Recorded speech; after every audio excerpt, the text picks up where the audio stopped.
نبدأ إن شاء الله. بسم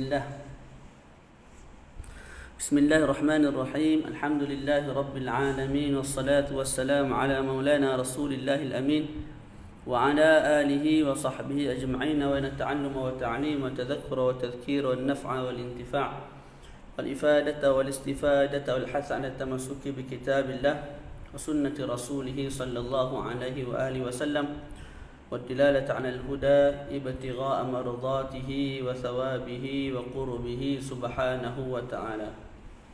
Assalamualaikum warahmatullahi ta'ala wabarakatuh. InsyaAllah pada pagi Jumaah yang berbahagia ini kita menyambung kembali muzakarah perbincangan kitab At-Taqdirat As-Sadidah.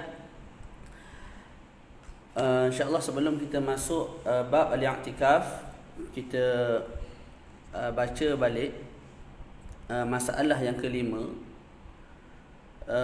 daripada masalah-masalah yang pelbagai yang dibawa oleh Syekh Habib Hasan Al-Kaf dalam kitab beliau. Sebab semalam ada sedikit keraguan, jadi selepas saya rujuk kitab Hasyiatul Bajuri ala Ibn Qasim, maka yattadih al-amr. Jadi nombor 5 Syekh sebut, idza mata asy-syakhsu wa alayhi qada'u yawmin min ramadhan aw kafaratin وقد تمكن منه ولم يقضه فيجوز أن يصوم عنه وليه أو يخرج عن كل يوم مدا.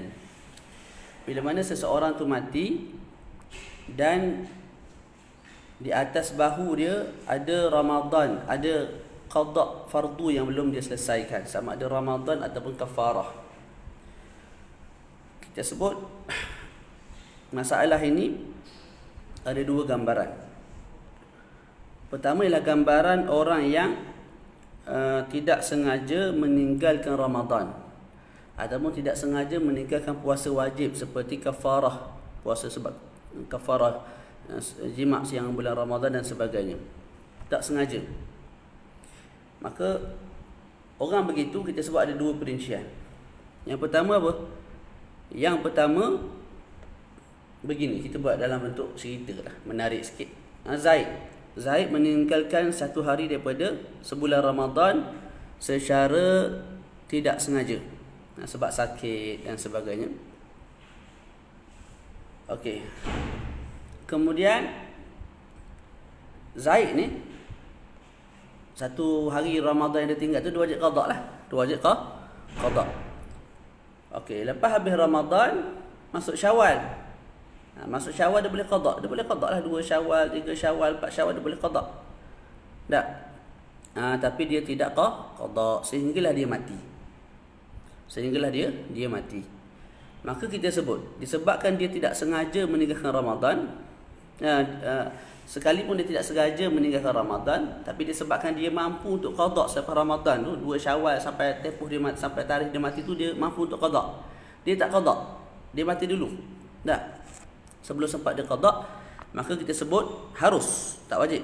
Harus bagi wali dia puasa untuk pihak dia. Jadi Zaid mati, ada tinggal satu Ramadan yang belum selesai, diqada. Tak, kita sebut harus bagi wali dia qada bagi pihak dia. Ataupun harus juga bagi wali dia keluarkan satu mud bagi pihak dia. Satu mud bagi pihak dia. Diambil daripada harta peninggalan si mayat lah. Boleh? Dan kita sebut sebelum ni wali kat sini maksudnya apa? Sama ada ahli waris ataupun bukan ahli waris, sama ada orang yang ajnabi, tidak ada masalah. Itu masalah yang pertama lah. Masalah yang kedua ialah dalam apa tu, kumpulan yang sama, bolong sikit. Zaid meninggalkan puasa Ramadan dengan tidak sengaja, sehari tinggal. Okey, dia perlu buat apa? Dia perlu qada lah. Okey, cumanya kawan ni tak boleh qada. Sebab apa? 1 Syawal dia raya, tak boleh puasa, tak boleh nak qada pada 1 Syawal, haram. 2 Syawal dia mati. Jadi dia tak sempat nak qada sebab dia mati 2 Syawal. Boleh? Ataupun 1 Syawal dia mati. Ataupun dia mati lambat. Contoh kita sebut dia mati pada 20 Syawal. Cumanya daripada 2 Syawal sampai ke 20 Syawal tu dia sakit ataupun dia musafir. Jadi ada uzur yang menyebabkan dia tak boleh puasa juga, dia tak boleh ganti puasa. Tak. Jadi bila dia mati, apa yang wajib kat atas dia kita sebut tak wajib apa-apa. Fidyah pun tak wajib, qada pun tak wajib. Itu yang pertama.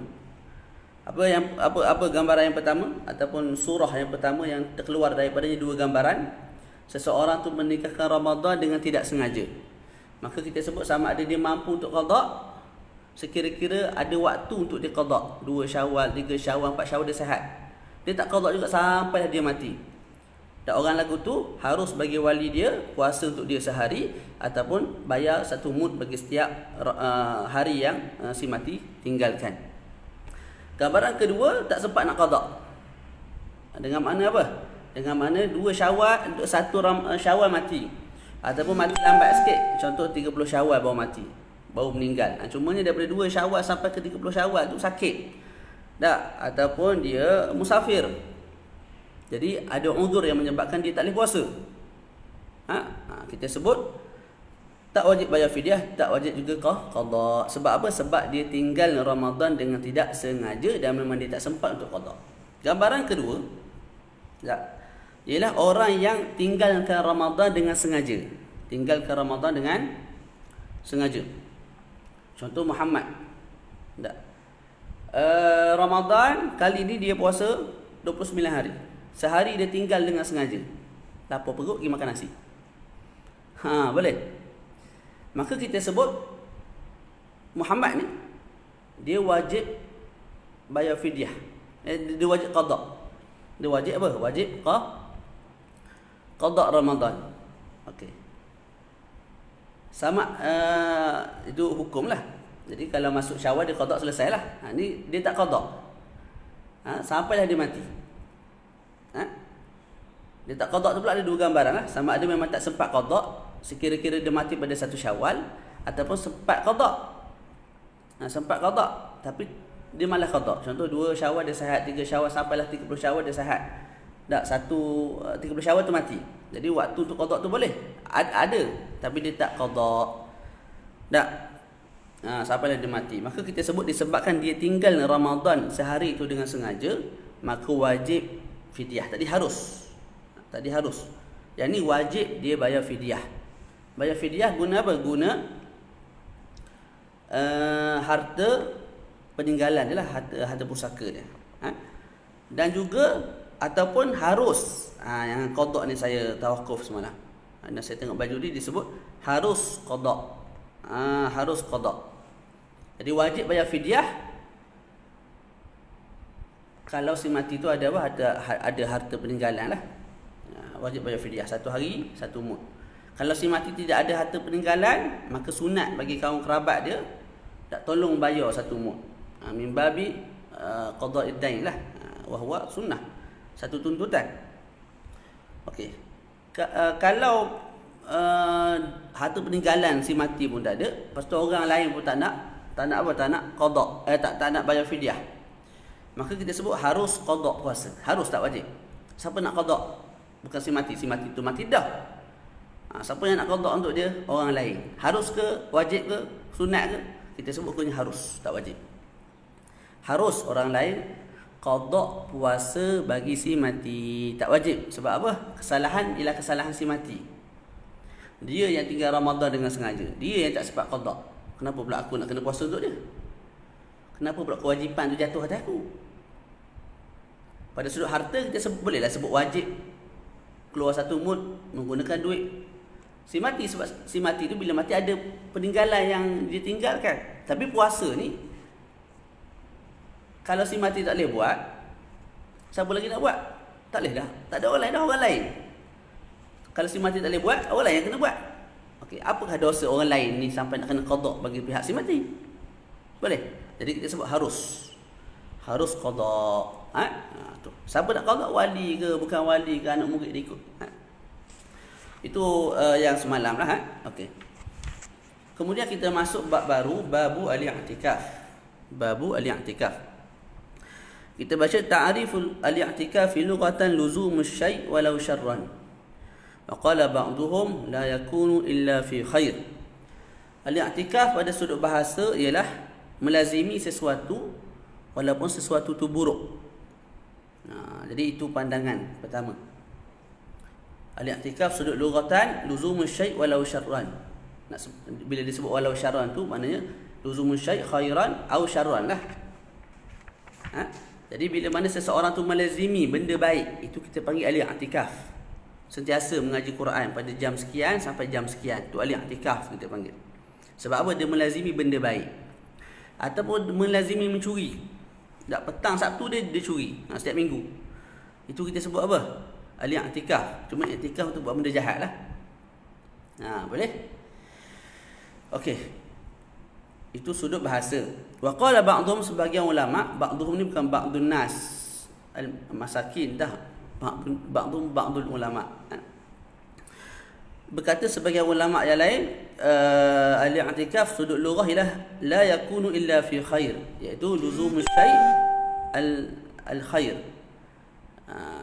Melazimi satu perkara yang apa? Yang baiklah. Yang baik. Mana sentiasa bersedekah, sentiasa sembahyang sunat, sentiasa buat benda baik, sentiasa melazimi benda baik, itu kita panggil apa? Melazimi benda baik itu kita panggil al-i'tikaf. Adapun melazimi benda jahat tidak dipanggil al-i'tikaf. Itu menurut pandangan yang kedua. Selesai. Wa syar'an, sudut syarak ataupun sudut istilah fuqaha. Muqthun makhsusun li syakhsin makhsusin fi makanin makhsusin bi niyyatin makhsusah. Sudut istilah fuqaha, al-i'tikaf bermakna muqthun, diam. Diam ataupun duduk sebentar.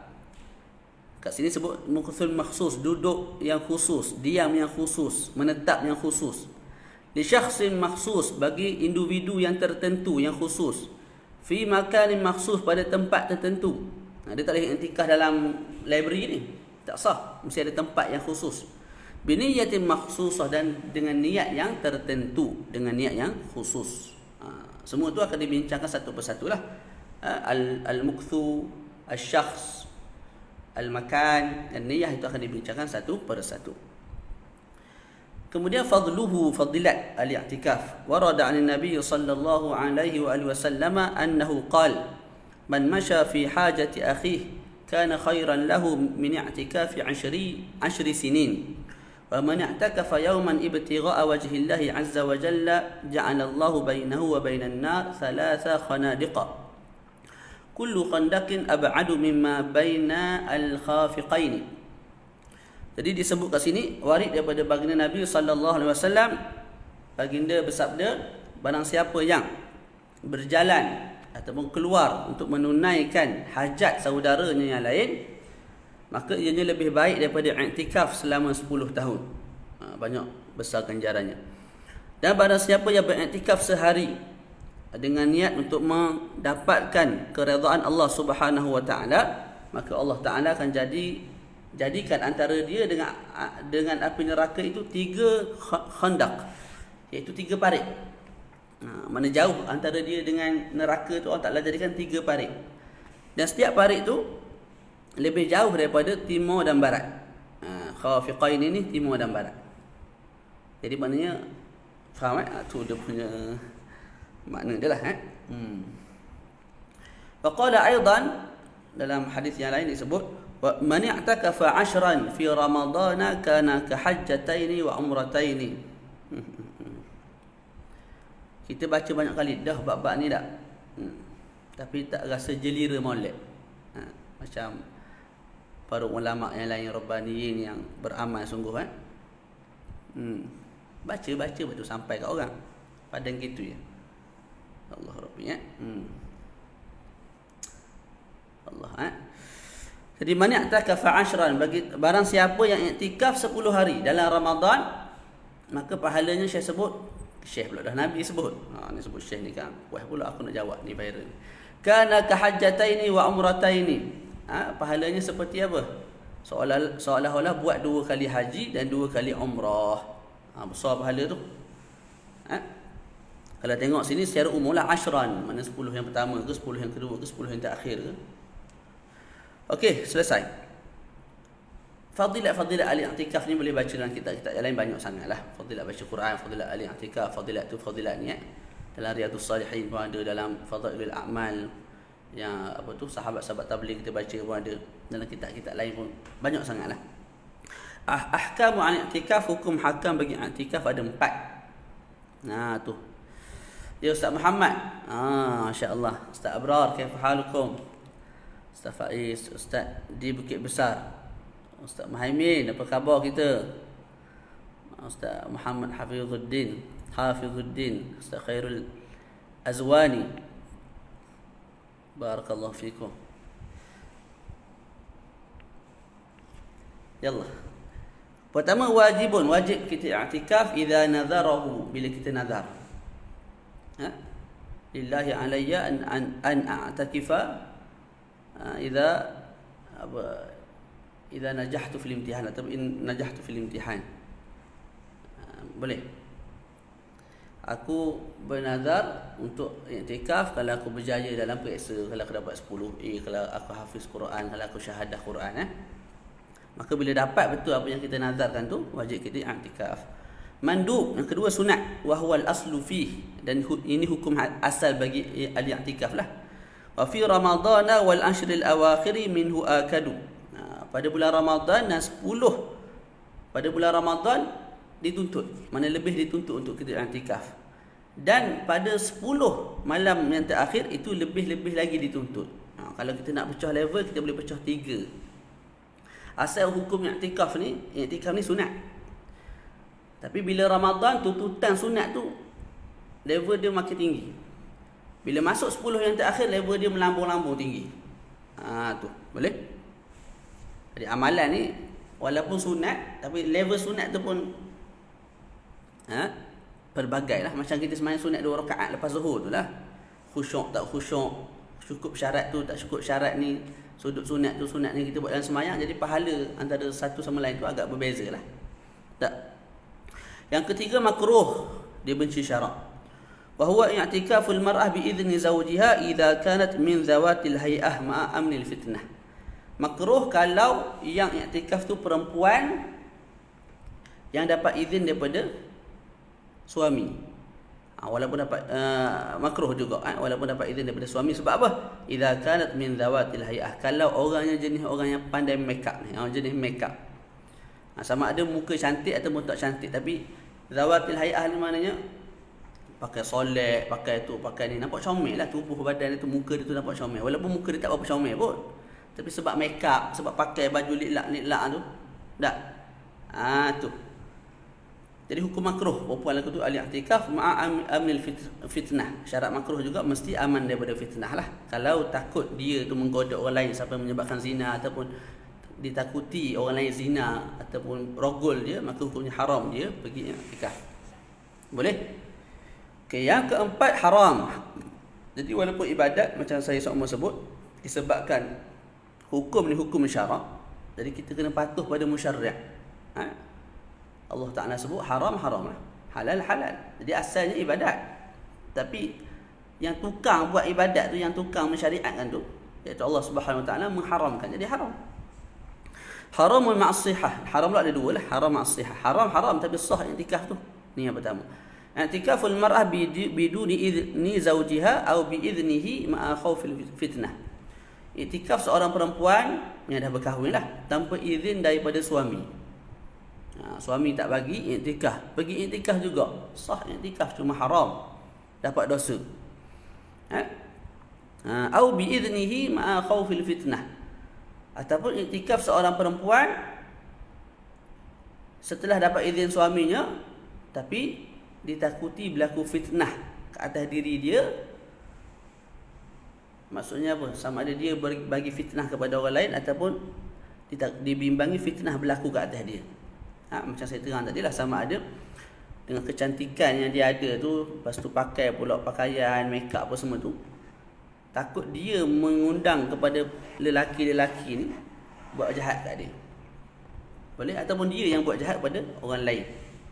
Itu berkait dengan zina dan sebagainya lah. Ketika itu jadi haram, tapi sah. Wa ma'a adamis sihah.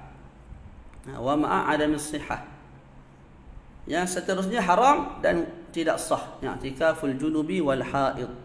I'tikaf seorang yang berjunub dan juga seorang yang haid. Begitu juga seorang yang nifas lah. Selesai kat situ. Arkanu al-i'tikaf fi arba'atun. Kemudian kita masuk rukun i'tikaf, ada 4. Yang pertama an-niyah, niat. Dia ada bab panjang bab niat ni akan dibincangkan. Wal lubthu, menetap dalam masjid tu. Wa mu'takafun fih. Mu'takafun fih tu tempat yang kita i'tikaf fih di dalamnya. Jadi mu'takafun fih tu tempat i'tikaf. Wa mu'takifun tu isim fa'il lah. Orang yang beriktikaf. Tanpa orang yang beriktikaf tak berlakulah iktikaf tu. Kemudian dibincangkan satu persatu syarat bagi setiap rukun. Pertama, syurutul i'tikaf sittatun. Ni tak bincang. Tak ada. Secara umum syurutul al-i'tikaf gitu je. Kau ada sebut apa ni? Tak ada. Tak apa. Syurutu al-i'tikaf sittatu, syarat sah i'tikaf ada 6. Yang pertama an-niyah. Liqaulihi sallallahu alaihi wasallam, innamal a'malu binniyat. Adapun sesungguhnya setiap amalan itu perlu kepada niat untuk dikira, untuk sah. Boleh. Jadi nak sah i'tikaf mesti ada niat lah. Nak bezakan antara orang yang masuk masjid sekadar masuk sahaja untuk berehat dan sebagainya, dan juga orang yang masuk masjid dengan niat untuk ibadat, iaitu i'tikaf. Yang kedua, ayakuna fi masjidin khalisi al-masjidiyah fala yasihu fi nahwi musalla aw ribatin. Yang kedua ialah mesti i'tikaf tu berlaku di masjid. Apa dia masjid? Tempat yang diwakafkan sebagai masjid. Walaupun tidak ada mimbar, walaupun tidak ada mihrab, walaupun masih dalam keadaan apa? Jalan tar sebagai contoh. Ni depan saya ni tanah saya. Jalan tar. Saya wakafkan menjadi masjid. Dengan lafaz wakaf yang cukup syarat, saya pun cukup syarat sebagai pewakaf, maka tempat tu jadi masjid. Walaupun masih jalan tar, walaupun tidak ada mihrab, walaupun tidak ada tu imam, tidak ada tu, tidak ada ni, dah jadi masjid. Sebab apa? Saya wakafkan tempat tu menjadi masjid. Boleh? Tu dia. Maka bila kita sebut masjid, fala yasihu fi nahwi musalla aw ribat. Tidak sah i'tikaf kalau di musalla. Musalla ni tempat semayang. Contoh kita di pejabat, tak, kita ada surau. Surau tu tidak diwakafkan sebagai masjid. Di tempat semayang biasalah. Tak, kalau ada masalah hujan turun ataupun silin pecah dan sebagainya, kita tinggalkan tempat tu, kita buat tempat lain pula sebagai musalla. Ada masalah, kita pindah pula tempat lain. Jadi tempat solat yang tidak diwakafkan sebagai masjid, maka tempat begitu tak boleh untuk dibuat i'tikaf. Boleh? Ataupun ribat tarim ke, ribat Mustafa ke, ribat ni tempat mengaji lah, tempat belajar, madrasah, sekolah, di pejabat dan sebagainya. Yang tu juga tidak boleh buat i'tikaf, mesti masjid. Boleh? Cumanya ada pandangan kat sini dia sebut wa fi qaulin innahu yasihu al-i'tikaf lil mar'ah faqat idza ayyanat makanan fi baitiha lis-salah wa huwa mu'tamadu madhhab al-imam Abi Hanifah an-Nu'man.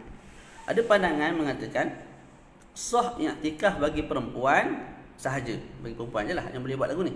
Bila mana perempuan tu menentukan tempat tertentu dalam rumah dia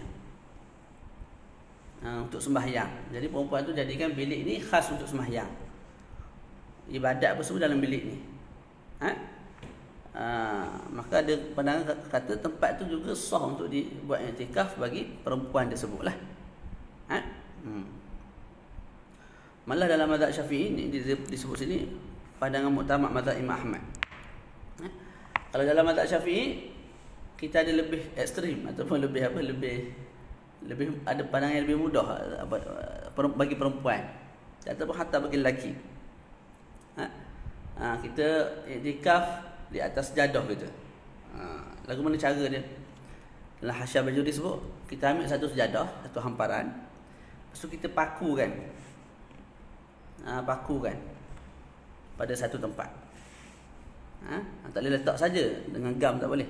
Kena paku. Sabitkan dia, lekat molek. Bila dah sabit tu, niat iktikaf. Niat jadikan ini sebagai masjid. Iaitu tempat sejadah tu. Niat sebagai masjid. Maka selepas tu kita cabut balik sejadah tu. Sejadah tu dah jadi masjid. Maknanya kita boleh bawa atas belakang kita, masjid kita tu, pergi mana-mana kita duduk atas tu, niat iktikaf, dapat pahala. Itu menurut pandangan lain lah. Sebahagian pandangan kata boleh. Begitu. Kita baca balik. Yang kedua, yakuna fi masjidin khalisi al-masjidiyah. Iktikaf mesti berlaku di masjid. Masjid tu pula mesti apa? Khalisil masjidiyah. Yang pure masjid. Gitu. Masjid yang pure masjid. Maka terkeluar daripada perkataan khalisil masjidiyah, wa amma ma wuqifa ba'dhu sya'i'an fala yasihhu fihi al-i'tikaf. Masjid yang berbentuk sya'i'. Sya'i' ni merata-rata. Contoh, seorang ayah meninggal, kemudian meninggalkan satu bidang tanah. Siapa ahli waris? 2 orang je. Anak lelaki 2 orang. Yang lain tak ada dah, yang lain mati dah. Jadi 2 orang ni lah berkongsi tanah tu. Okey, sebelum dibahagikan tanah tu, ni tanah sebagai contoh. Sebelum dibahagikan, maka setiap juzuk tanah tu milik abang, milik adik. Setiap juzuk tanah milik abang, milik adik. Sebab belum dibahagikan. Bila dah dibahagikan, kita tahulah bahagian kanan belah ni, bahagian kanan milik adik, bahagian kiri milik abang. Ni sebelum dibahagikan. Kita sebut setiap juzuk tu, juzuk tanah tu milik kedua-duanya sekali. Jadi adik dia ngaji pondok ke, ngaji sekolah ke lagu mana, dia kata, aku wakafkan tanah aku, bahagian aku sebagai masjid. Okey, mana bahagian dia? Dia berkongsi tu dengan abang dia. Mana bahagian dia? Secara takyin, kanan ke kiri? Tak bahagi lagi, jadi tak tahulah kanan ke kiri.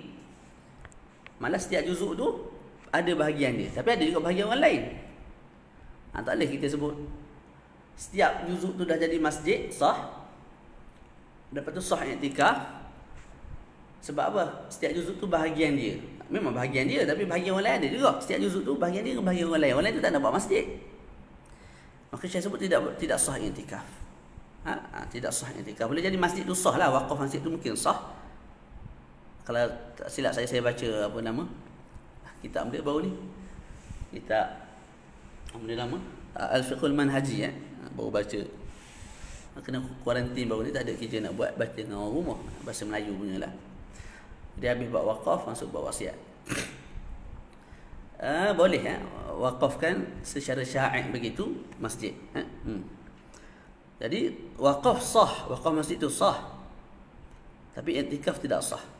Dan kalau tak silap saya, untuk sembahyang tahiyatul masjid sah. Yang tak sahnya i'tikaf. Allah a'lam.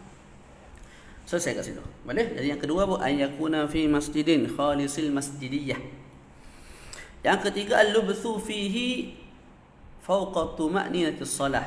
Menetap di dalamnya, dalam masjid itulah, yang khalisil masjidiyah tu lebih daripada qadar tuma'ninatis salah.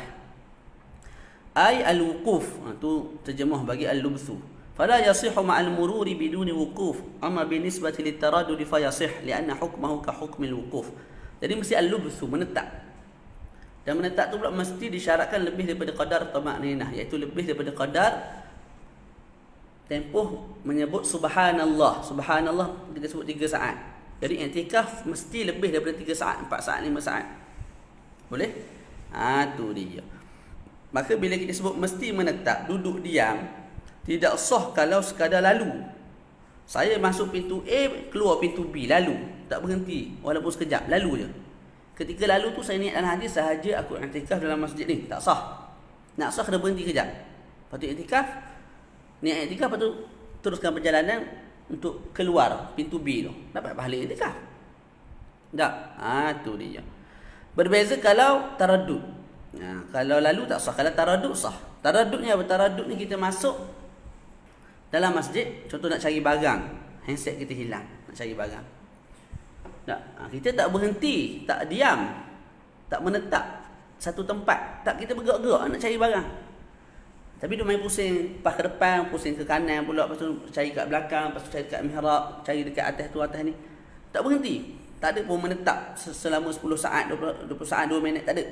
Sentiasa bergerak keliling masjid tu. Dalam masjid tu lah, keliling dalam masjid tu. Kita sebut sah, tidak ada masalah untuk i'tikaf. Sebab apa? Taradud ni hukumnya seperti hukum wukuf al-lubs. Sebab tu kalau orang yang junub, orang yang haid, kalau taradud tidak boleh, haram. Itu. Jadi kat sini boleh untuk dan sah. Kalau sekadar taradud untuk seseorang tu niat al-i'tikaf. Boleh? Okey. Yang keempat, syarat sah yang keempat bagi al-i'tikaf ialah at-taharatu anil hadathil akbar. Kena suci daripada hadas besar seperti junub. Kal janabah wal haid wan nifas. Al-janabah ni apa dia? Al-janabah ialah keluar air mani jima'. Ada sebahagian tambah apa? Mati. Itu janabah tu. Tak. Jadi mati tadi nak i'tikaf dah, mati dah. Jadi al-janabah kat sini yang kita fahamnya apa dia? Bersetubuh ataupun keluar air mani. Jadi orang yang berhadas besar sebab junub, sebab haid, sebab nifas, tak boleh i'tikaf, haram i'tikaf, tak sah. Tu. Tapi kalau hadas kecil tak ada masalah, boleh. Yang kelima, al-aqlu, mesti berakal. Fala yasihu minal majnun. Orang gila tak boleh i'tikaf, tak sah. Falau junna al-mu'takifu walau lahzatan batala al-i'tikaf. Kalau orang yang beriktikaf tu gila walaupun sekejap, maka batal iktikaf dia. Tengah hari tu gila. Maka batal al-i'tikaf. Syarat yang keenam, al-Islam. Fala yasihu min kafirin. Tidak sah i'tikaf bagi seorang yang kafir. I'tikaf hanya sah. I'tikaf ni ibadat yang perlu kepada niat. Maka nak sah niat mesti Islam. Kawan ni kafir, niat i'tikaf pun dah tak sah. Mentelah lagi i'tikaf tu sendiri. Faham tak? Kemudian Syekh sebut kat situ, tak, orang kafir ni boleh masuk masjid tak? Orang kafir boleh masuk masjid ke tak? Wala yajuzu dukhuluhu al-masjida illa bi syartain. Orang kafir tidak boleh masuk masjid melainkan bila cukup 2 syarat. Yang pertama, ayyakuna bi idznil muslim. Dia masuk masjid selepas dapat izin daripada seorang muslim, daripada penjaga masjid. Kalau tak dapat izin, tak boleh masuk, haram. Yang kedua, amnul fitnah illa al-masjidil haram fala yajuzu dukhuluhu mutlaqan. Yang kedua, aman daripada fitnah. Tidak menimbulkan fitnah. Kalau tidak, kekal haram.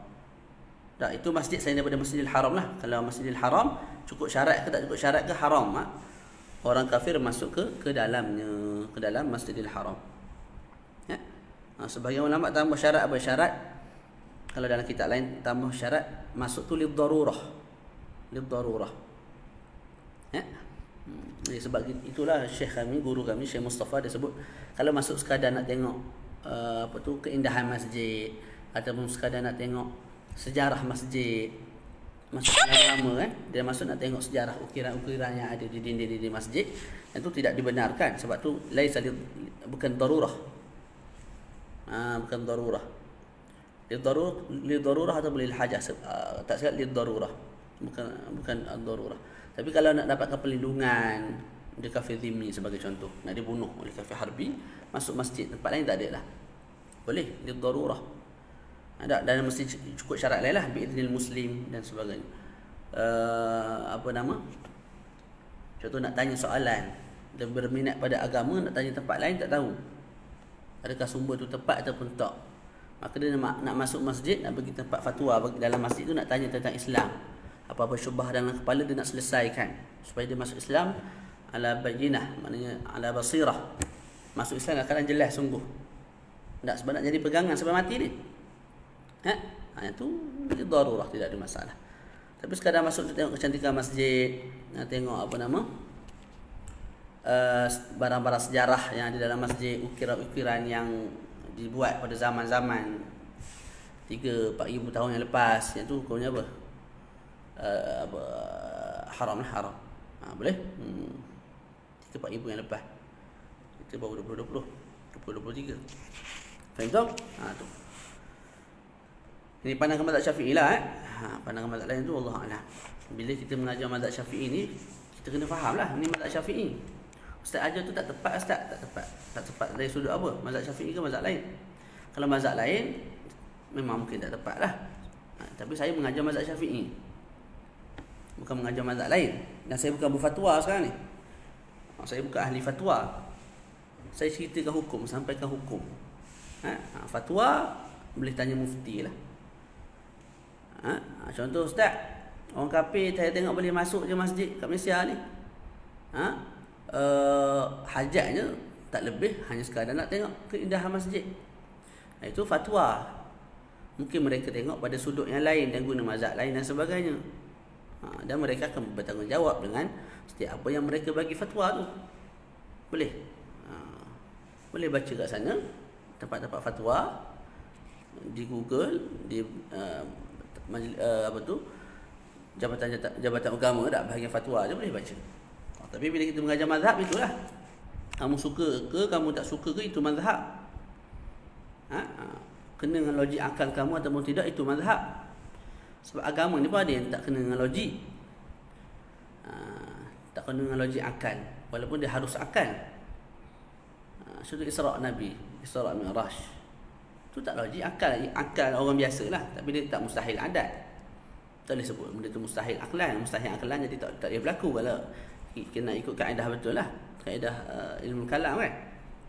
Gitu. Banyak benda lah kita tolak je. Kentut nak tak basuh punggung, basuh muka faedah dah. Dah kentut keluar ikut punggung, basuh punggung. Banyak lagi sebenarnya kalau nak kritik. Tapi bila kita beriman dengan Nabi dalam keadaan bayyinah, ala basirah, macam saya sebut tadi, maka kita akan terima apa saja Nabi sebut, apa saja Allah Ta'ala perintahkan. Masalah orang kita ini ada sebahagian masuk Islam sebab mak ayah Islam, lepas tu tak mengaji. Jadi akidah pun tunggal langgam. Entahlah lagi orang ini ada kelompok-kelompok kata, apa benda ngaji sifat 20. Lepas tu kawan tu tak ngaji sifat 20, dia ngaji sifat berapa? 300, 500. Tak ngaji terus. Tu masalah juga. Kalau tak ngaji sifat 20, ngaji sifat 5,000, 6,000 boleh tak kira. Ni sifat 20 pun tak mengaji, sifat lain pun tak mengaji, lepas tu dia kenal Allah, Allah gitu je. Tak kenal Allah Ta'ala tu maha berkuasa, maha kuat, maha berkehendak. Bila belajar tu, bila berlaku sesuatu ke atas diri dia, musibah apa-apa, boleh jadi mula-mula dia nak marah, tapi dia terkenang ke belajar tu tadi. Tak, yang sebahagian kata tak boleh belajar sifat 20 tu. Dia kata, betul Allah Ta'ala berkehendak. Al-iradah. Ni semua kehendak Allah Ta'ala. Turunlah sikit rasa nak marah tu. Tak? Boleh?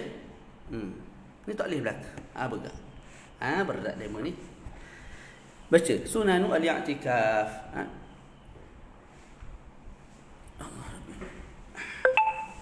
Sunanu al-i'tikaf. Boleh darwish. Mula nak kat rumah darwish. Kan syahadah balik. Mahat tak ingat balik. Husni. Seminggu cuti Ustaz. Jangan cuti. Di Quran pun saya cuti kot lah. Kitab pun saya cuti lah. Jangan cuti. Quran kitab ni kena baca. Sehari tu kena baca walaupun sekejap. Kalau ada hajat nak jadi pendakwah, orang yang membimbing orang lain, nak kena paksa diri untuk baca Quran setiap hari, untuk baca kitab setiap hari, untuk dengar pengajian-pengajian yang sepatutnya. Tak? Kalau tak, jadi cap ayam lah. Cap ayam, lepas tu pada tahu. Hari sekali buruk nama agama tu sendiri. Tu. Korban lah sikit. Orang dunia, kerja dunia. Pagi, petang, siang, malam. Itu untuk akhirat, korban sikit dah tak boleh dah. Nak minta 5 minit baca kitab, Ustaz berat lah Ustaz. Lepas tu lagu mana nak jadi ulama Rabbani. Tu. Baca. Sunanu al-i'tikaf. Tinggal 2 hari lagi nak cuti dah. Sunanu al-i'tikaf kathiratun minha. Jadi sunat-sunat i'tikaf ni banyaklah, tuan-tuan. Yang pertamanya ayakuna fi jami'in. Sunat i'tikaf di jami'. Ai tuqamu fihi jumu'ah. Beza jami' dengan masjid. Jami' ni lebih khusus lah. Dia itu masjid, dalam masa sama didirikan Jumaat di situ. Kalau masjid semata-mata bukan jami', maknanya diwakafkan sebagai masjid. Tempat tu diwakafkan sebagai masjid, tapi tidak didirikan Jumaat, itu kita panggil masjid sahaja. Tapi kalau masjid jami', dia masjid dah. Maknanya diwakafkan sebagai masjid, kemudian didirikan Jumaat pula. Ada. Jadi sunatnya i'tikaf di masjid yang jami'. Sebab apa? Sebab jemaah ramai. Jadi bila kita sembahyang pun pahala lebih, sebab jemaah ramai. Dan bila kita sembahyang di masjid jami', kita tak perlu keluar daripada masjid tu. Untuk sembahyang Jumaat, kita boleh sembahyang kat situ je. Jadi iktikaf kita tu lebih lama dalam masjid. Boleh? Dan juga nak keluar daripada khilaf. Ada pandangan yang mengatakan wajib bila mana kamu nak iktikaf, kamu mesti cari masjid jami'. Jadi bagi meraihkan khilaf ini, kita sebut sunat iktikaf di masjid jami'. Supaya iktikaf kita tu dianggap sah di sisi semua ulama. Gitu cerita dia. Yang nombor dua, yakuna yauman kamilan wal afdalu dhammul lailah ila al-yaum. Sunat yang kedua bagi i'tikaf, biasa hari sempurna. Maknanya daripada subuh tu sampai ke maghrib. Itu yang paling comel lah. Dan afdalnya kita dhammul lailah ila al-yaum. Maknanya apa? Kita sandarkan malam kepada siang.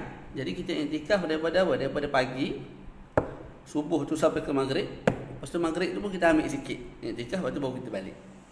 Itu paling comel lah. Tapi orang nak buat lagu ni orang yang dah habis kerja, orang dah pencen tu boleh lah. Adapun kita yang sibuk dengan kerjaya dan sebagainya mencari rezeki ni, waktu-waktu tertentu lah pergi masjid, jangan lupa i'tikaf. Yang ketiga, ayakuna sa'iman. Sunatnya kita i'tikaf dalam keadaan berpuasa.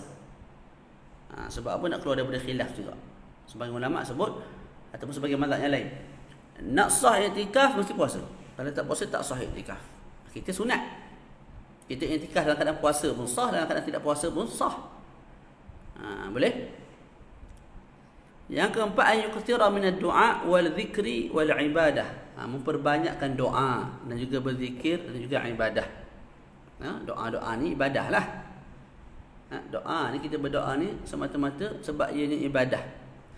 Dia tak boleh mengubah takdir. Allah Ta'ala tentukan takdir kita sejak kita duduk dalam perut mak lagi. Tak?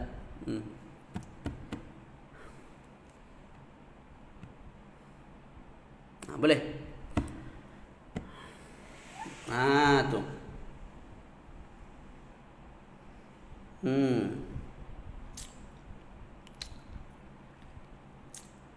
Jadi takdir yang telah ditentukan tu sama ada syaqi, na'udzubillah, ataupun sa'id, ahli syurga ataupun ahli neraka, semua dah ditentukan oleh Allah Subhanahu Wa Taala sejak daripada azali, sejak kita dalam perut mak. Jadi doa, sebab apa kita berdoa? Sebab perintah Allah Taala. Jadi kita berdoa sebagai satu ibadah. Allah Taala terima tak terima, kita harap Allah Taala terima. Allah Taala kabulkan tak kabulkan, itu atas dia.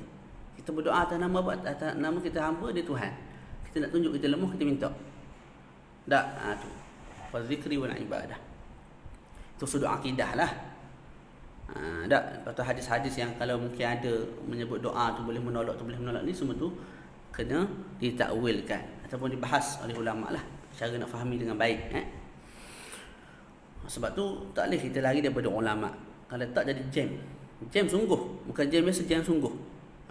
Nas syarak ni kalau kita tak main dengan ulama, tak rujuk ulama, memang jadi ke laut terus. Sesat, boleh jadi sesat barat. Sebab tu geng-geng batiniyah, geng-geng sesat tu guna ayat Quran juga. Nak tinggalkan ibadah puasa, nak tinggalkan ibadah solat, nak boleh berzina apa semua tu guna nas Quran. Bukan guna nas kitab lain, tak, Quran juga dia guna. Sebab tu kena rujuk ulama dalam beragama. Nombor 5, ayat rukal makruhati wal lagwi. ataupun wallagwa. Tu. Jadi sunat meninggalkan perkara-perkara yang makruh dan juga perkara yang lara lah, yang tidak ada manfaat. Sembang kosong tak ada manfaat, tinggalkan. Kemudian yang keenam, an yanzurahu liyusaba alaihi thawabal fardhi. Sunat kita nazar iktikaf supaya kita diberi pahala fardu. Ni orang yang jenis politik, orang jenis cerdik, nak kejar pahala akhirat. Jadi dia tahu pahala fardu lebih baik daripada pahala sunat. Macam mana nak buat supaya iktikaf ni fardu? Nazar. Jadi sebelum masuk masjid bernazar. Macam mana nak nazar? Sebut lillahi alayya an a'takifa fi hadzal masjidi muddata iqamati hadhihi fi. Ataupun nazartu an a'takifa fi hadzal masjidi muddata iqamati hadhihi fi. Maknanya bagi Allah ke atas aku untuk aku iktikaf dalam masjid ini selama mana aku duduk dalam masjid ni. Tu kena sebutlah. Sahaja aku beriktikaf sahaja aku bernazar untuk iktikaf dalam masjid ni selama mana aku duduk dalam masjid ni. Kalau 10 minit 10 minit, 15 minit 15 minit, 3 jam 3 jam. Tak. Tu niat apa tu? Niat iktikaf. Niat tu guna hati, yang saya sebut tu lafaz. Lafaz niat dia. Tak tu nazar, lafaz nazar. Niat mesti dalam hati lah. Okey, lepas tu kita pun niat iktikaf pula. Tadi niat bagi apa? Tadi niat bagi nazar. Sekarang ni niat bagi iktikaf yang fardu. Kita masuk masjid, kita sebut nawaitu al-i'tikaf al-manzur. Sahaja aku iktikaf yang difardukan, yang dinazarkan tadi. Ataupun nawaitu fardhu al-i'tikaf. Sahaja aku mengerjakan fardu i'tikaf. Kefarduan i'tikaf. Jadi orang lain dapat pahala sunat, kita dapat pahala wajib. Sebab apa? Sebab kita nazar untuk iktikaf dan kita tunaikan nazar tu bila mana kita masuk masjid. Dapat pahala fardu. Boleh? Gitu. Kama qala sahibu Safwati Zubat, sunnah wa inna ma yasihu in nawa bil masjidil muslimi ba'da an sawa law lahdatan wa sunnah yawman yakmulu wa jami'un wa bis sawmi afdalu. Selesai kat situ. Jadi kita baca pula masailu fi niyyati an i'tikaf. Masailu fi niyyati an i'tikaf. Nak baca tak?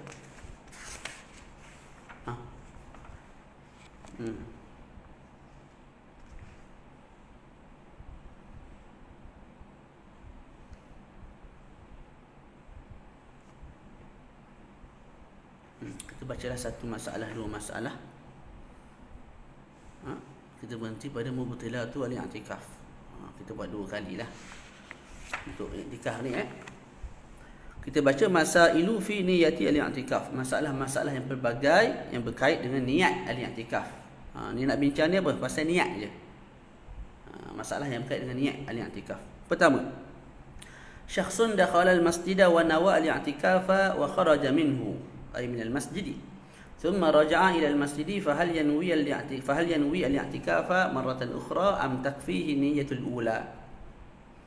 Seseorang tu masuk masjid dan dia berniat untuk i'tikaf dalam masjid tu. Selepas contoh sejam dia keluar daripada masjid tu, kemudian dia kembali semula ke masjid tersebut.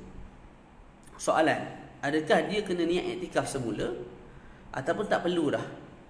Dia hanya sekadar masuk dalam masjid, lepas tu niat i'tikaf kira yang tadi tu bawa sampai ke masuk masjid yang kedua ni. Dah ada soalan dia. Seorang masuk masjid, dia niat i'tikaf, lepas tu dia keluar daripada masjid tersebut. Lepas tu dia kembali semula ke dalam masjid. Bila dia kembali semula ke dalam masjid selepas keluar, adakah dia wajib niat i'tikaf semula ataupun memadai dengan niat yang pertama tadi? Fihi tafsil. Tu fiqh itulah fihi tafsil. Tapi tak semualah. Tak.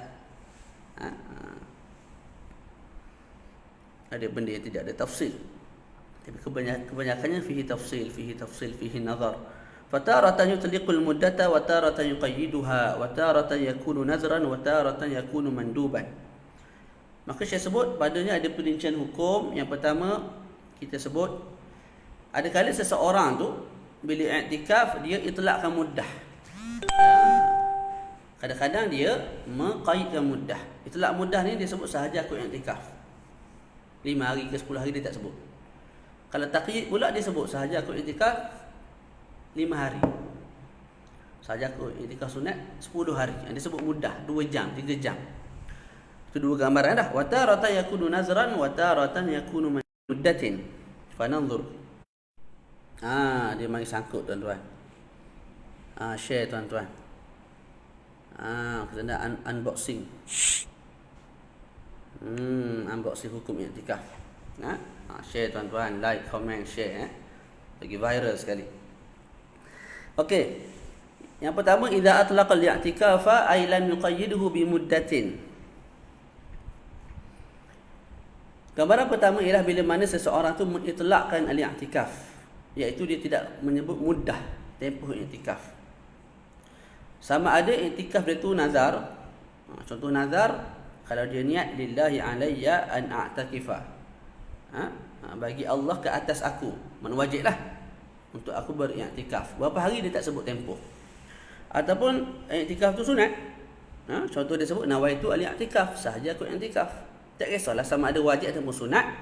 Tak. Yang penting dia tidak menentukan muddah. Tak duduk 5 hari ke 5 jam ke 3 jam setengah ke, tak. Maka kita sebut ada dua perincian. Fananzur.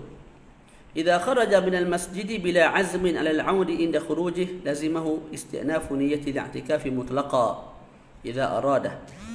Sawa'un kharaja liqada'i hajatin am la. Yang pertama ialah bila mana seseorang tu keluar daripada masjid dan tidak ada keazaman untuk kembali semula. Dia keluar ni memang keluar sungguh dah, tak ada keazaman nak kembali semula ke masjid. Jadi dia bawa semua barang-barang dia lah. Nak keluar tu. Ketika itu kita sebut kalau dia kembali semula. Dia keluar tadi memang nak balik sungguh lah ke rumah. Dan tidak ada azam nak kembali semula ke masjid. Tapi lepas tu dia datang semula ke masjid. Maka kita sebut wajib bagi dia bila masuk masjid kali kedua niat i'tikaf yang baru. Tu. Kalau dia nak niat, kalau dia nak i'tikaf lah, kalau dia tak nak i'tikaf, tak payahlah niat, masuk sajalah masjid tu. Rugilah dia. Tak, jadi wajib bagi dia niat i'tikaf. Sama ada dia keluar tadi tu sebab nak qada hajat, nak kencing ke, nak begok ke, ataupun bukan untuk tujuan tu. Bukan untuk kencing dan berak. Berak ataupun berok, begok. Kelantan panggil berok. Ra tu dengan ghain. Boleh. Jadi ketika itu apa cerita dia? Wajib bagi dia bila kembali ke masjid dan dia nak iktikaf baru, kena niat baru. Sebab apa? Iktikaf yang pertama tadi tu ibadatun tammah. Satu ibadah yang sempurna. Selesai dah tu. Jadi nak buat ibadah lain, iktikaf lain, kena niat lain lah. Tu dia. Boleh? Itu yang pertama. Yang kedua, wa idza kharaja aziman 'ala al-'aud lam yalzamhu isti'nafu niyyati al-i'tikaf li'anna 'azmahu hina idzin qa'imun maqam an-niyyah. Bila mana seseorang tu keluar daripada masjid dan berazam untuk kembali. Contohnya dia keluar ke masjid untuk pergi tandas contoh. Tak. Jadi dia ada azam nak kembali semula lah masuk masjid. Lepas selesai berak kencing tu, qada hajat tu. Maka kita sebut lepas dia qada hajat, dia masuk balik masjid, dia tak perlu niat lain dah. Sebab apa? Niat yang pertama tadi dah memadai untuk cover niat yang kedua. Ataupun kita sebut azam dia tu, azam dia untuk kembali ke dalam masjid tu, azam tu cover tempat niat. Azam. Saya berazam tahun ni insya-Allah untuk azam tu. Azam dia untuk kembali ke masjid, qaimun maqaman niyah, cover tempat ni niat. Boleh?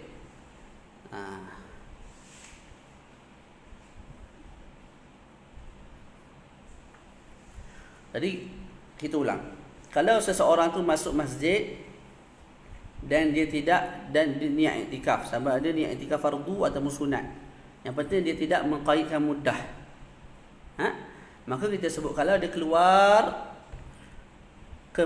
masjid dan tidak ada azam untuk kembali. Kita sebut bila kamu kembali dan kamu nak iktikaf baru, nak iktikaf semula, maka kamu kena niat iktikaf semula lah, kena niat iktikaf lain. Iktikaf yang baru. Okey, kalau kamu keluar tadi ada azan nak kembali semula ke masjid, maka bila kamu masuk masjid, tak perlu dah nak niat iktikaf yang lain. Nak niat iktikaf tu niat, tak ada masalah. Cumanya kalau kamu tak niat pun, azam kamu untuk kembali ke masjid tu, azam tu qaimu maqaman niat. Dah cover, dah ganti tempat ni niat. Selesai. Satu. Yang kedua, tafsir yang kedua ialah idza lam yutliq al-i'tikaf bal qayyadahu bi muddatin ka yawmin aw shahrin. Tengok jam. Takut tak tengok jam kan? Sampai habis orang sembahyang Jumaat aku duduk main syarah kitab ni. Bukan boleh kira. Tak. Tu. Ada dah pengalaman. Tapi bukanlah pengalaman tinggal Jumaat. Pengalaman tinggal solat raya. Di Mesir. Baca kitab takhirat ni bab hari raya. Baca dengan zaujah, baca habis. Lepas tu pergi tengok lagi sembahyang tu orang balik lah. Rare. Sembahyang kat rumah. Nampak tak? Tu. Jadi kena peringat. Kena peringat semua tu.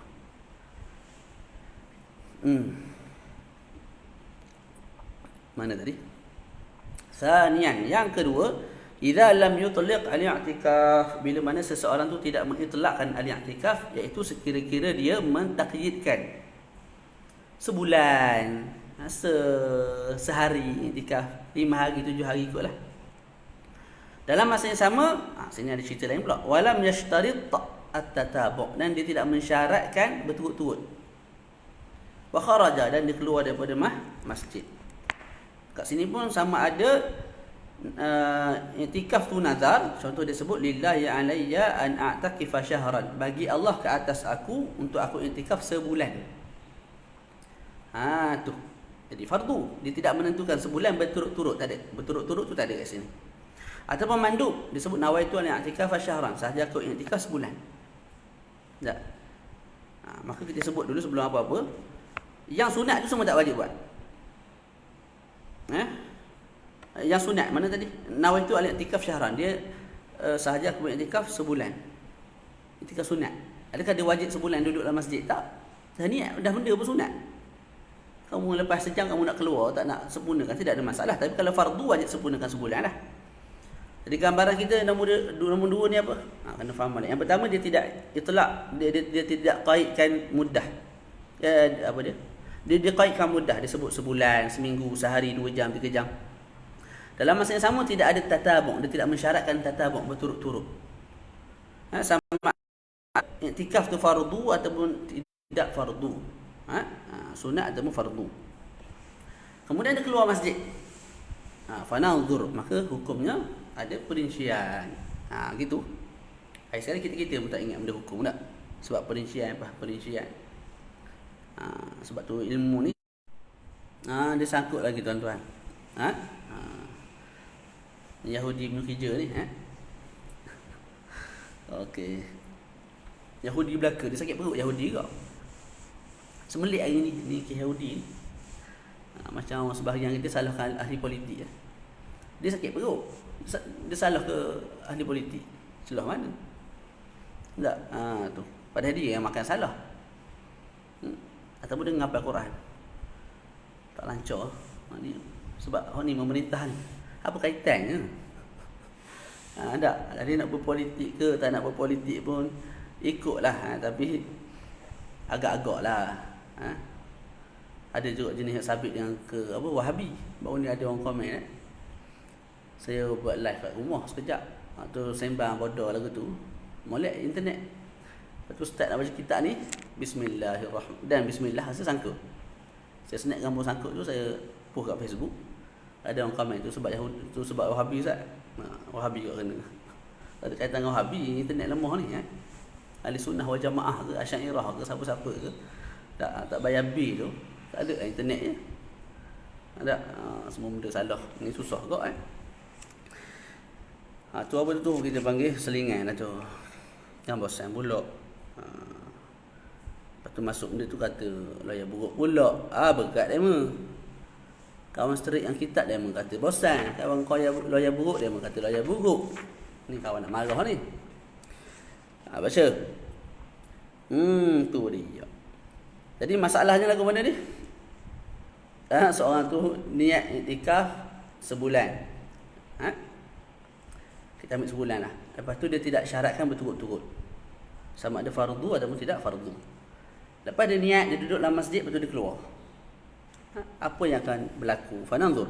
Idza kharaja liqada'i hajatin. Kalau dia keluar itu untuk qada' hajat. Min baulin aw gha'itin. Kencing, buang yang besar. Lam yalzamhu isti'nafun niyyah wa in tala zamanu tilkal hajah. Tidak wajib bagi dia untuk niat kembali bila dia kembali semula ke masjid selepas daripada dia selesai qada' hajat.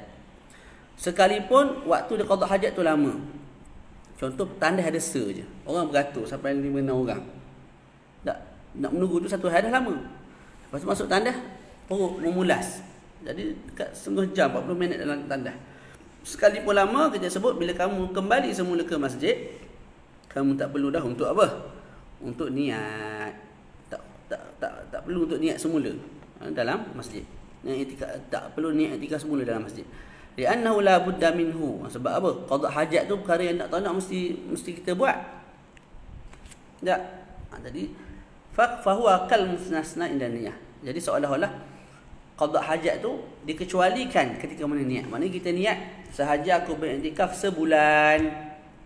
Disebabkan berok kencing tu satu perkara yang daruri kita buat, maka seolah-olah dalam niat tu ada dikecualikan dah. Maknanya seolah-olah niat tu berbunyi seperti ini. Sahaja aku iktikaf sebulan melainkan waktu berak dan kencing. Gitu. Tu dia. Jadi tak perlulah untuk dia kembali niat. Masuk masjid terus selesaikan iktikaf, tak perlu nak terus sambung iktikaf, tak perlu niat semula. Yang kedua, idza kharaja li ghairi qada'i hajatin ma'al azmi 'ala al-'audi inda khurujih fala yalzamuhu isti'nafu niyyati 'ala i'tikaf. Wa amma idza kharaja ma'a 'adami al-'azmi 'ala al-'audi fayalzamuhu isti'nafu niyyati 'ala i'tikaf. Bila mana seseorang tu keluar bukan untuk qada' hajat. Orang yang niat untuk puasa sebulan tu sama ada wajib atau sunat. Tak. Dia keluar bukan untuk qada' hajat. Dia keluar bukan untuk qada' hajat, maknanya bukan untuk berak dan juga bukan untuk kencing. Maka kita sebut ada 2 perincian pula. Gitu. Yang pertama, dia keluar dalam masa yang sama ada azam untuk kembali ke masjid. Dia keluar untuk beli barang, tak, beli air, beli makanan.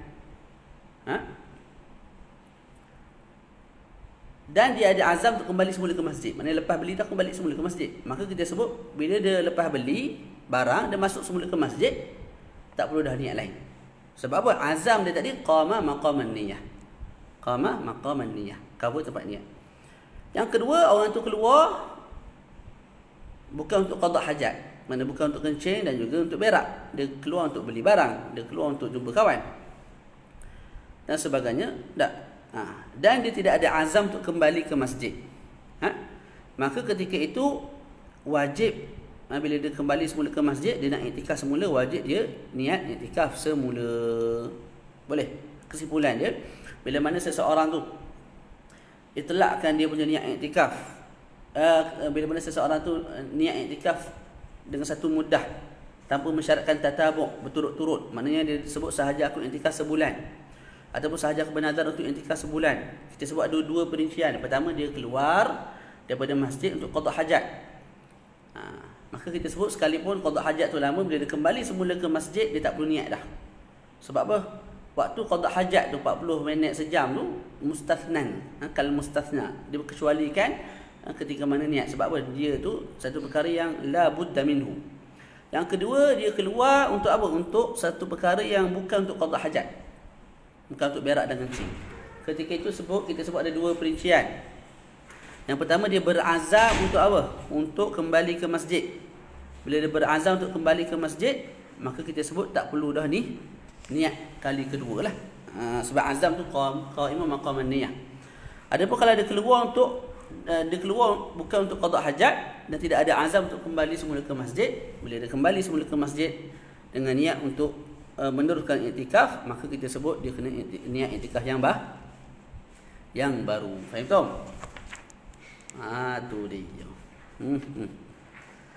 Okey, sikit lagi selesai hang ni. Berapa dah jam ni? Tuan guru mari pantau ni. Bahaya. Kamera pula lah. Nombor 2. Idza dakhala syakhsun ila al-masjid fa nasiya an yanwiya al-i'tikafa fa hal yajuzu lahu an yanwiya fi athna'is salah? Tu dia. Apa dia ni? Masalah yang kedua, jadi masalah yang pertama selesai dah ni. Panjang lebar tak? Itu berubat niat. Jadi susahlah mengaji agama ni nak ingat sesa ni. Ada pula kata senang. Susah weh nak jadi pakar agama ni, macam nak jadi pakar benda lain lah. Pakar bidang kedoktoran sebagai contoh. Degree saja 6 tahun dah. Lepas tu nak jadi pakar, nak ambil master, rasa kena habis HO dulu apa bagai tu. Jadi bukan mudah kan. Cumanya kita hari ni bila bab agama ni tak apa-apa nak ra'i sungguh lah. Tak, sebab tu keluar daurah-daurah. Belajar fiqh seminggu menjadi faqih. Hafiz Quran 3 hari, hafiz 30 juzuk. Nak belajar usul fiqh dengan saya sejam menjadi pakar usuli. Masya-Allah tabarakallah. Bab agama biasa-biasa. Boleh tidak ada masalah. Cuba keluar sekali. 3 jam bersama doktor pakar. Anda keluar sebagai pakar bedah. Ada. Mengamuk doktor-doktor ni. Kejadah benda aku belajar degree pun 6 tahun. Tak ni 3 jam belajar medik. Tak boleh berat lagu tu. Semua bidang aku tu abang oi. Tak sahabat tapi bidang agama ni orang pandang. Tak apa nak jeli ke molek. Tak kisah. Sebab tu semua boleh jadi ustaz tu. Ngaji ke tak mengaji ke pakai kopiah sikit azan, boleh jadi ustaz. Tak panggil ustaz tu boleh, tapi takut jadi rujukan masyarakat lah. Ataupun al-mudda'in, jadi mudda'i, mendakwa. Orang yang mengaji sungguh ni dia malu tau. Malu apa? Malu nak cakap. Malu nak sebut semua benda. Dia reti, ada waktu dia tak reti. Dia reti, ada waktu dia tak reti. Sebab tu bila kita tanya mana-mana ustaz tu tak jawab segera, jangan nak marah. Sebab ni hukum syarak. Silap hari bulan, pah neraka jawab soalan orang ni. Jadi bagi dia tarayus tenang dulu, mungkin dia tak jawab tu sebab dia tak tahu jawapan, ataupun mungkin dia tak baca lagi, ataupun tak. Kita kira nak tahu jawapannya. Jawapan betul ke tak? Tu kita pun tak ambil ihtimam. Tu dia. Bab agama ni kalau nak hantar anak sekolah, buat molek-molek. Jangan sekadar nak orang panggil apa? Sekadar main-main. Ngapai boleh lebih kurang.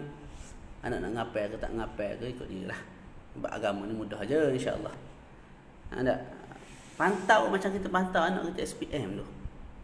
Nak bagi 100A, bagi ngaji agama ni 1000 kitab khatam. 1000 kitab hafaz. Bagi reti sungguh. Mak ayah tu sendiri. Kadang mak ayah nampak perbezaan antara anak dia yang mengaji agama dengan anak dia yang tak mengaji agama. Tak kena juga. Mungkin ayah dia tu, mak ayah dia tu tidak ada kita panggil kesedaran, boleh jadi juga sebab mak ayah tak semua daripada aliran agama, jadi dia anggap benda tu biasa je sebab dia tak tahu. Tapi tu yang saya sebut ni supaya kita tahulah mengaji agama ni bukan mudah. Nak hantar anak mengaji agama, pantau molek-molek. Nak suruh hafal Quran, jadi biar hafiz sungguh, ingat sungguh. Tak nak ngaji kitab, biar faham sungguh. Pantau anak tu macam kita pantau anak kita SPM tu. SPM tu kerja apa semua. Tak biar nampak bersungguh kita bab agama ni. Dan ni bab agama sedek. Asal masuk sudah. Jadi orang lain masuk mak tahfiz 5 tahun ingat 30 juzuk Al-Quran, masya-Allah tabarakallah. Anak dia 3-4 juzuk tu pun penilai. Sebab apa? Sebab kadang-kadang punca daripada anak, kadang-kadang punca daripada mak ayah. Buat tak tahu, buat relax, buat tenang. Lepas tu dengan sistem-sistem yang macam-macam jenis hari ni. Jadi hafal sekejap ingat belaka semua benda ni. Tu. Jadi contoh, tidak ada benda senang Tidak ada benda senang. Agama ke, hafaz Quran ke, hafaz Taurat ke. Apa jenis bidang sekalipun semua susah. Tinggal lagi kita nak menghormati bidang orang lain. Yang buat kepala tahu. Bab agama ramai buat kepala tahu. Tapi bila kita nak sebut bab medik sikit, orang mula melatah. Nak sebut bab engineer sikit, bab tak, orang marah. Orang yang alim dalam bidang tu marah. Tapi bab agama, pilot pun cakap bab agama, orang ni pun cakap bab agama. Secara umum boleh. Ini secara khusus, hukum hakam. Semayang. Tengah-tengah sembahyang tu boleh tak niat i'tikaf? Tu soalan. Syekh sebut na'am, yajuzu lahu an yanwiya biqalbihi fi athna'is salah. Harus bagi dia untuk niat i'tikaf dengan hatilah, bukan dengan mulut. Jangan sebut nawaitu lillah. Dia main sangkut pula dah, nak habis dah. Yajuzu lahu an yanwiya biqalbi fi athna'is salah. Harus bagi dia untuk niat i'tikaf dengan hati dia. Ketika mana dia sedang sembahyang. Jadi tengah sembahyang ni dalam hati, sahaja aku i'tikaf kerana Allah Taala, dalam hati. Wala yajuzu lahu an yatalafadha biniyah. Tak boleh sebut dengan lidah. Tak boleh sebut nawaitu an i'tikaf lillah, tak boleh. Batal sembahyang. Sebab i'tikaf dianggap sebagai kalam ajnabi yubtilus salah. Ini di sisi Imam Ramli lah. Imam Ramli sebut kamu masuk masjid lupa nak niat, kamu sembahyang. Dalam sembahyang boleh niat i'tikaf dalam guna hati boleh. Lafaz kan tak boleh. Sebab lafaz niat i'tikaf dianggap sebagai kalam ajnabi, kalam asing yang menyebabkan batalnya sembahyang. Adapun di sisi Imam Ibn Hajar lagi mudah. Niat dalam hati tu memang dah boleh dah. Di sisi Imam Ibn Hajar guna lidah boleh tak? Boleh, tidak ada masalah. Jadi sembahyang Allahu Akbar nawaitu al-i'tikafah boleh. Imam Ibn Hajar sebut apa-apa qurbah, apa tu ibadat, boleh kita niatkan guna lidah ketika mana sembahyang. Itu pada perincian dia lah yang kita akan bincang dalam bab mubtilatus salah nantilah insya-Allah. Jadi ittifaq antara Imam Ramli, Imam Ibn Hajar, niat guna hati boleh, niat i'tikaf ketika solat boleh, tidak membatalkan solat. Khilaf pada sudut lafaz kan niat. Imam Ibn Hajar sebut boleh, tidak membatalkan solat. Imam Ramli sebut haram dan juga membatalkan solat. Wallahu a'lam. InsyaAllah nanti kita masuk mubtilatu al-i'tikaf sittatun, kemudian masailu fi al-i'tikafi al-mutatabi', kemudian al-umur allati taqta'u at-tatabu'a, kemudian al-a'zar allati la taqta' at-tatabu', dan selesailah masalah al-i'tikaf. Jadi al-i'tikaf kita baca dalam 2 kali habis selesai. Kemudian insya-Allah kita masuk bab al-hajj wal umrah. Insya-Allah barakallahu fikum. Terima kasih sudi mendengar. Insya-Allah yang baik daripada Allah Subhanahu wa taala, yang buruk, yang jahat, yang jelek daripada diri saya sendiri. Assalamualaikum warahmatullahi taala wabarakatuh.